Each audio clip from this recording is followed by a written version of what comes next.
आज का टॉपिक है सिंगल फेज ट्रांसफार्मर। जैसे कि हम सिंगल फेज ट्रांसफार्मर की बात कर रहे हैं, तो यहाँ ट्रांसफार्मर का जो डिफिनेशन होता है वो होता है आपका कि transformer is static device which transfer the electrical energy one level to another level without changing frequency using induction principle। तो यहाँ पे दिख रहा है कि आपका दो वाइंडिंग है जो एक कोर के ऊपर बाउंड है। एक कोर आपका होता है मैग्नेटिक सर्किट जिसके अंदर आपका फ्लक्स फ्लो करता है, और ये जो आपकी प्राइमरी एंड सेकेंडरी वाइंडिंग है ये दोनों के दोनों इस कोर के इस लेग पर आपका बाउंड है। तो ये जो प्राइमरी वाइंडिंग और सेकेंडरी वाइंडिंग, इसका डिसीजन हम ऐसे लेते हैं कि जिस वाइंडिंग के क्रॉस सप्लाई कनेक्ट होता है वो प्राइमरी वाइंडिंग हो जाता है, और जिसके क्रॉस लोड कनेक्टेड होता है वो सेकेंडरी वाइंडिंग हो जाता है। यदि ये सप्लाई आपका यहाँ कनेक्टेड हो जाए तो ये प्राइमरी वाइंडिंग हो जाएगा और ये आपका सेकेंडरी वाइंडिंग हो जाएगा। तो यहाँ पे दिख रहा है कि जो primary winding and secondary winding जो आपका इस कोर के ऊपर बाउंड है, तो इसमें प्राइमरी वाइंडिंग में जो नंबर्स ऑफ टर्न्स है T1 है और इसमें आपका T2 है। सेकेंडरी वाइंडिंग में नंबर्स ऑफ टर्न्स T2 है। तो जब सिंगल फेज जो सप्लाई है इस प्राइमरी वाइंडिंग को हम सिंगल फेज सप्लाई को प्राइमरी वाइंडिंग के साथ कनेक्ट कर रहे हैं, तो यहाँ पे आपका करंट आपका I1 फ्लो करेगा। क्योंकि इससे पहले मैं और बता दूं कि जो सिंगल फेज सप्लाई है वो सिंगल फेज सप्लाई की जो वैल्यू है वो क्या है आपकी V maximum sine omega T, यानी अल्टरनेटिंग आपका सिंगल फेज सप्लाई हम प्रोवाइड कर रहे हैं इस प्राइमरी वाइंडिंग को, जिसके वजह से आपका एक अल्टरनेटिंग आपका जो करंट फ्लो कर रहा है इस प्राइमरी वाइंडिंग के अंदर। जब ये करंट इस प्राइमरी वाइंडिंग के अंदर फ्लो करेगा तो इसके वजह से आपका इस वाइंडिंग के अंदर एमएमएफ प्रोड्यूस होगा। ड्यू टू दिस एमएमएफ जो फ्लक्स होगा वो फ्लक्स इस आपका जो मैग्नेटिक आपका सर्किट है यानी कोर है इसके अंदर आपका एक फ्लक्स फाई आपका इस डायरेक्शन में फ्लो करना स्टार्ट करेगा। यहाँ पे ये जो फ्लक्स है ये भी आपका अल्टरनेटिंग है, क्योंकि ये आपका इस अल्टरनेटिंग करंट की वजह से प्रोड्यूस हुआ। तो ये भी आपका अल्टरनेटिंग आपका फ्लक्स हो गया। जब alternating flux secondary and primary winding को साइमल्टेनियसली इनको कट करेगा तो इनके अंदर एक ईएमएफ इंड्यूस होगा। क्योंकि हमें पता है कि जब फ्लक्स किसी कॉइल को कट करता है तो rate of change of flux की वजह से उसके अंदर एक ईएमएफ इंड्यूस होता है। इसलिए सेकेंडरी साइड जो ईएमएफ इंड्यूस हो रहा है इसे हम E2 से डिनोट करेंगे, और उसी टाइम जो आपका प्राइमरी वाइंडिंग के अंदर जो ईएमएफ इंड्यूस हो रहा है उसे हम E1 से डिनोट करेंगे। यहाँ पे जो आपका माइनस साइन है वो इसको इंडिकेट कर रहा है कि जब किसी कॉइल को हम किसी एसी सप्लाई के साथ कनेक्ट करते हैं तो इसके अंदर जो ईएमएफ इंड्यूस होता है वो ईएमएफ हमेशा अपने सप्लाई वोल्टेज का अपोज करता है। तो यहाँ पे जो ये निगेटिव है सिन ये इसके अपोजिशन को दिखा रहा है अकॉर्डिंग टू लेंथ का। अब हम बात करते हैं कि जब ये E2 जब आपका सेकेंडरी वाइंडिंग में इंड्यूस हुआ तो इस E2 के इंड्यूस होने के बाद से जब हम इस टर्मिनल जो कि आपका सेकेंडरी वाइंडिंग के टर्मिनल है इसके क्रॉस अगर हम लोड को कनेक्ट करते हैं तो यहाँ से एक आपका करंट I2 आपका फ्लो करेगा, और जब I2 करंट जब यहाँ फ्लो करेगा तो इस लोड के क्रॉस जो भी आपका वोल्टेज ड्रॉप होगा या फिर वोल्टेज आपका होगा उस वोल्टेज की वैल्यू आपका V2 है। तो इसी पूरे एक्सप्लेनेशन को हम वर्किंग प्रिंसिपल ऑफ ट्रांसफार्मर करते हैं। तो यहाँ पे अगेन एक बार हम इसको देखते हैं कि जब single phase supply primary winding को देते हैं तो एक अल्टरनेटिंग करंट आपका फ्लो करता है प्राइमरी वाइंडिंग में। ड्यू टू दिस आपका एक एमएमएफ प्रोड्यूस होता है, उस एमएमएफ की वजह से फ्लक्स इस कोर के अंदर आपका फ्लो करता है और in secondary and primary winding को साइमल्टेनियसली कट करता है, और जिसके वजह से सेकेंडरी वाइंडिंग में E2 आपका वोल्टेज इंड्यूस होता है एंड आपका प्राइमरी वाइंडिंग में आपका E1 वोल्टेज आपका इंड्यूस हो रहा है। और ड्यू टू दिस E2 की वजह से आपका सेकेंडरी सर्किट में सेकेंडरी साइड की जो आपकी वाइंडिंग होती है उसमें आपका I2 करंट फ्लो करेगा, जिसके वजह से इस लोड के क्रॉस जो भी वोल्टेज होगा उसमें V2 मिलेगा। तो इस पूरे प्रोसेस को एक्सप्लेन कर देने पर हम कह सकते हैं कि हम ट्रांसफार्मर का वर्किंग प्रिंसिपल समझा दिए। उसके बाद आता है कि जब बात आती है कि वोल्टेज इंड्यूस हो गया, तो उसके बाद आता है कि जब वोल्टेज इंड्यूस हो गया उसके बाद से आपका हम जो वोल्टेज यूज करना चाह रहे हैं वो यूज भी कर ले रहे हैं, तो उसके बाद से जो इंड्यूस वोल्टेज हैं उनका इक्वेशन हमें कैसे डिराइव करेंगे। तो इसके बाद से जो आपका नेक्स्ट टॉपिक है वो है आपका EMF equation of single phase transformer. तो जैसा कि हमें पता है कि यहाँ पे जो एक फ्लक्स है, इस फ्लक्स की वैल्यू चूंकि हमें पता है कि आपका जो फ्लक्स फाई है उसकी वैल्यू अल्टरनेटिंग फॉर्म में है, और ये है आपका मान lo fi maximum sine omega t. और अगर जो हम ये बोले कि इंड्यूस ईएमएफ पर टर्न इक्वल टू किसी एक टर्न में इस फ्लक्स की वजह से जो ईएमएफ इंड्यूस होगा उसकी वैल्यू क्या होगी, तो वो हो जाएगा आपका minus d phi by d t. और हमें फाई की वैल्यू यहाँ पता है, उस वैल्यू को यहाँ पुट करेंगे तो ये हो जाएगा minus of d by d t phi maximum sine omega t. और इसको सिंप्लीफाई करेंगे तो इसके बाद से आपकी जो वैल्यू आएगी वो हो जाएगा फाई मैक्सिमम ओमेगा और sign omega t minus pi by to. चूंकि ये कास ओमेगा टी रहता है और बाहर माइनस आपका रहता है, तो उसको जब अंदर लेके जाएंगे तो ये आपका पाई by to minus omega T होने की जगह पे आपका omega t minus pi by to हो जाएगा।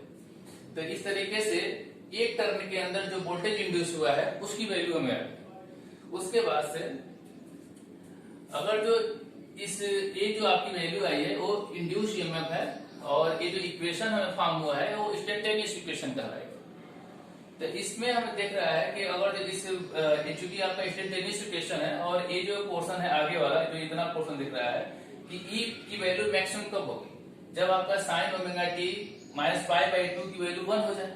तो उस समय हम लिख सकते हैं कि चूंकि ई मैक्स इक्वल टू हो जाएगा five max into omega when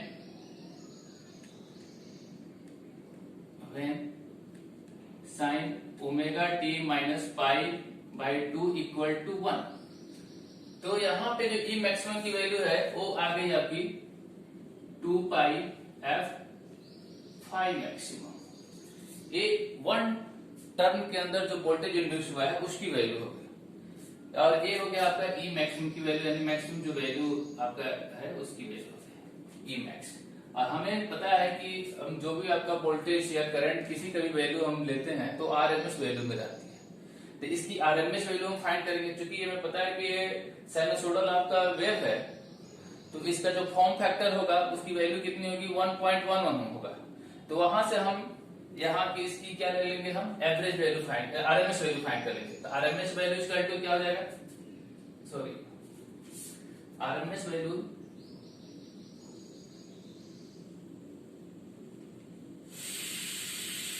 equal to हो जाएगा आपका E max divide by root. और क्योंकि हमें पता है कि फॉर्म फैक्टर 1.11 होगा, लेकिन यहाँ पे उसकी जरूरत नहीं है, हमें इसी से निकल जाएगा कि आरएमएस वैल्यू जो होगी होता है आपका E maximum divide by root 2। किसका होता है, साइनसोइडल वेव का होता है। तो इसी हिसाब से यहाँ पे जो आपके ई मैक्सिमम की वैल्यू है उसको डिवाइड रूट 2 कर दिया जाए, तो यहाँ पे हमें ई मैक्सिमम आरएमएस वैल्यू की वैल्यू आ जाएगी। तो इस वैल्यू को यहाँ पुट करेंगे तो जगह 2 pi F high max divide by root 2, और इसको सिंप्लीफाई करेंगे तो इसकी वैल्यू आ जाएगी 4.44 एफ हाई मैक्स। क्योंकि यहाँ पे आपका पाई की वैल्यू 3.14 हो गया और रूट 2 से 2 कटेगा तो रूट 2 ऊपर आ जाएगा, उसकी वैल्यू भी 1.4 समथिंग होती है, उनको मल्टीप्लाई करेंगे तो 4.44 एफ फाइव मैक्सिमम आ गया। तो ये जो हो गया आपका एक टर्न के अंदर जो ईएमएफ इंड्यूस हुआ है उसकी वैल्यू हो गई। और अब हमें चाहिए क्या कि इस प्राइमरी के अंदर जो ईएमएफ इंड्यूस हुआ है और जो आपका सेकेंडरी साइड जो ईएमएफ इंड्यूस हुआ है उसकी वैल्यू कितनी होगी। तो चूंकि हमें पता है कि प्राइमरी के अंदर T1 टर्म्स हैं, तो एक टर्म में T1 टर्म से मल्टीप्लाई कर दिया जाए तो पूरी प्राइमरी की हमें प्राइमरी साइड जो वोल्टेज इंड्यूस हुआ है उसकी वैल्यू आ जाएगी। ऐसे ही हमारा सेकेंडरी साइड में अगर T2 से जो भी उस टर्म एक टर्म की जो वैल्यू आई है उसमें हम T2 से मल्टीप्लाई कर दें तो सेकेंडरी वाइंडिंग में जो इंड्यूस वोल्टेज है उसकी वैल्यू आ जाएगी। तो देखते हैं कैसे आता है।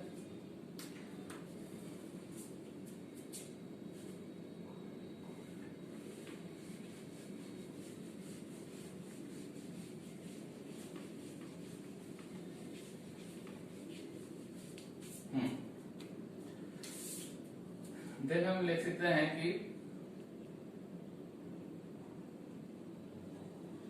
Induced EMF in primary winding. ये हो जाएगा आपका माइनस d5 बाई, सॉरी वो उससे हमें लेना देना नहीं है, ये हो जाएगा आपका कितना 4.44 F5 max into T1। Similarly ऐसे हम कर सकते हैं कि जो भी आपका induced EMF in secondary winding equal to कितना हो जाएगा, ये हो जाएगा आपका 4.44 F5 मैक्सिमम इंटू T2।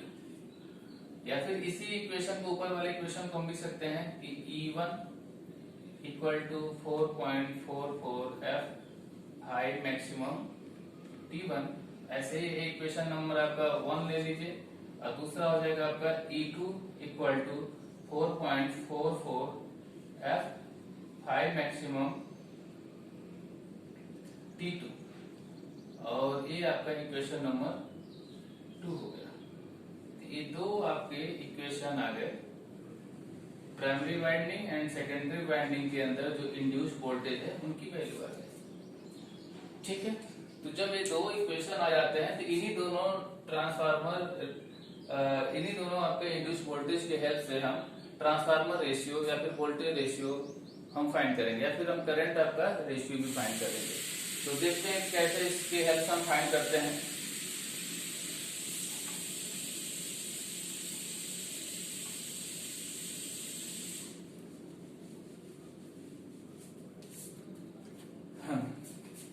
अब हमारा जो न्यू टॉपिक है वो है आपका ट्रांसफार्मर रेशियो। ट्रांसफार्मर रेशियो को हम ये यहाँ पे डिनोट करेंगे। तो इन दोनों के ऊपर हम इक्वेशन 1 और इक्वेशन 2 को आपस में डिवाइड किया जाए तो यहाँ से आ जाएगा E1 upon E2 equal to, अब E1 और E2 की वैल्यू पुट करते हैं तो 4.44 F5 maximum T1 divide by 4.44 F5 maximum T2। इनको डिवाइड करेंगे तो यहाँ पे आपकी वैल्यू आ जाएगी, सारे सारे ऊपर वाले पोर्शन करते हैं सिवाय T1 और T2 के। तो यहाँ से जो आपका वैल्यू आ जाएगी आपका आ गया E1 upon E2 equal to T1 upon T2। ये आपका इक्वेशन आ गया, और इसी को हम कहते हैं जो ratio of induce voltage in primary to induce voltage in secondary, या फिर कह सकते हैं ratio of numbers of turns in primary to numbers of turns secondary is called transformer ratio A। और हम ये भी लिख सकते हैं कि ये जो वैल्यू है इसके बराबर है, इसे हम V1 अपॉन V2 कर सकते हैं, supply voltage and load voltage. इन दोनों के रेशियो को भी आपका तो को हम ट्रांसफार्मर रेशियो करते हैं। और V1 and V1 upon V2 जो होता है वो उस कंडीशन में लिख सकते हैं कि जब हम माने कि हमारा ट्रांसफार्मर आइडियल है। तो ये जो आपका आ रहा है ये आपका हो गया ट्रांसफार्मर रेशियो।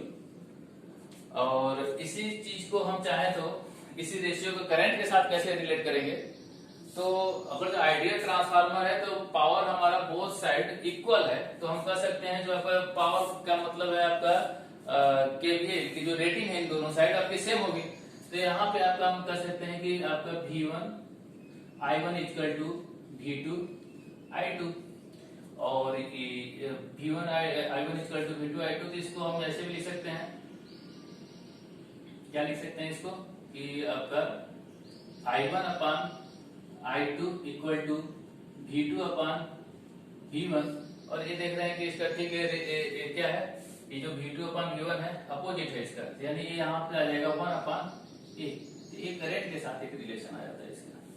इस जो ट्रांसफार्मर रेशियो है उसका रिलेशन आपका करंट के साथ इस तरीके से होगा। या कह सकते हैं कि यहाँ पे आपका E2 upon E1 equal to A है, तो इसके लिए आप कह सकते हो कि I2 upon I1 equal to A, या फिर I1 upon I2 equal to 1 upon A। तो ये आपका हो गया ट्रांसफार्मर रेशियो। जो कि हमने यहाँ पे V1 की बात जब जिक्र कर रहे थे, यहाँ पे एक आइडियल ट्रांसफार्मर हमने जिक्र किया था। तो आइडियल ट्रांसफार्मर क्या होता है कि आइडियल ट्रांसफार्मर तब होगा कि हम ये मानते हैं कि जब primary winding and secondary winding, जो कि कोई वाइंडिंग होती है जो प्योरली इंडक्टिव होती नहीं, उसके अंदर सम पोर्शन ऑफ रेजिस्टेंस होता है।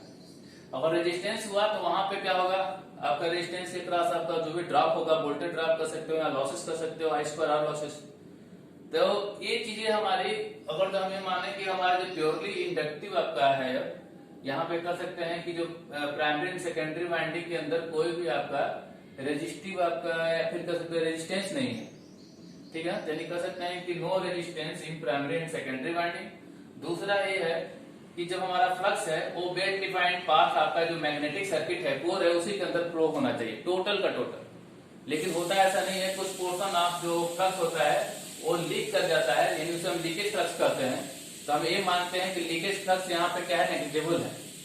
जब लीकेज फ्लक्स आपका नेग्लिजिबल है तो 100% आपका फ्लक्स आपका इसके अंदर फ्लो कर रहा है, यानी आइडियल है।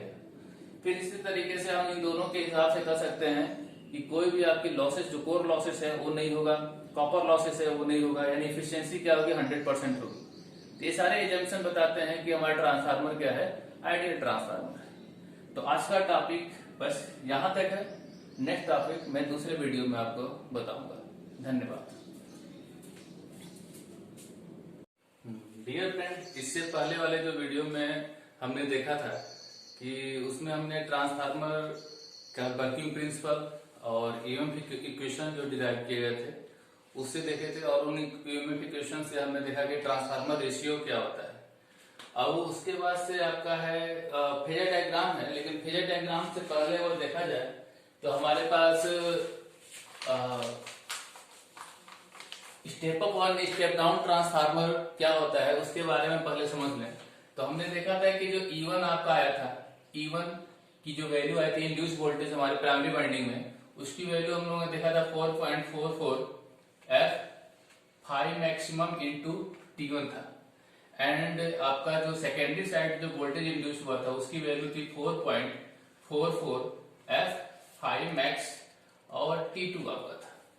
इन दोनों अगर जो वैल्यू को हम लोग डिवाइड किए थे तो हमारे पास जो रिलेशन आया था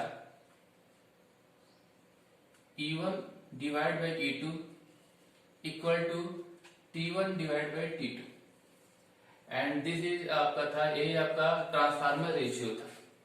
तो इसी इन जो आपका रेशियो आया है इसी से हम समझ सकते हैं कि यहाँ पे अगर हम कह सकते हैं कंडीशन 1 कि if T1 is greater than T2 then E1 greater than E2 हो जाएगा। अच्छा, ऐसा कंडीशन आता है तो उस समय ट्रांसफार्मर क्या होगा, दिख रहा है कि आपका E1 ज्यादा है और E2 कम है। दैट मीन्स कि आपका जो E2 जो सेकेंडरी साइड जो वोल्टेज इंड्यूस हुआ है वो प्राइमरी से क्या है, कम है। तो इसे हम कहेंगे स्टेप डाउन ट्रांसफार्मर। ये क्या हो जाएगा आपका, ये स्टेप डाउन ट्रांसफार्मर कहा जाएगा। और सेकेंड जो केस है हमारे पास, अगर इसमें अगर if T2 is greater then T1 हो जाता है तो उसकी वजह से आपका E2 ग्रेटर देन E1 हो जाता है। क्योंकि हम T2 ग्रेटर देन T1 की वजह से E2 ग्रेटर देन E1 इसलिए हो रहा है कि हमें पता है कि एक टर्न में जो ईएमएफ इंड्यूस होगा, अगर जो उसको हम इस टर्न से मल्टीप्लाई कर दें तो उस वाइंडिंग की आपका टोटल ईएमएफ इंड्यूस जो होता है वो हमें पता चल जाएगा। तो यहाँ पे अगर जो सेकेंडरी साइड अगर टर्न ज्यादा है तो जाहिर सी बात है कि उधर आपका जो इंड्यूस वोल्टेज होगा वो ज्यादा होगा। और प्राइमरी साइड टर्न्स आपका कम है तो प्राइमरी साइड इंड्यूस वोल्टेज कम है। तो इसका मतलब ये है कि सेकेंडरी साइड वोल्टेज ज्यादा हो रहा है प्राइमरी साइड से। तो इस टाइप के जो ट्रांसफार्मर होते हैं उसे हम कहते हैं स्टेप अप ट्रांसफार्मर। तो ये था जो हमारा इससे पहले वाले जो लेक्चर में हमने देखा था कि आपका ईएमएफ इक्वेशन इंड्यूस कैसे होता है और उसका इक्वेशन, और फिर आपका ट्रांसफार्मर रेशियो कैसे फाइंड किया गया था। अतः उसके बाद से हमारा बच गया था कि step up step down transformer किसे कहते हैं और क्या कंडीशन होती है इसकी, वो है। अब उसके बाद से हम आते हैं phasor diagram of single phase transformer.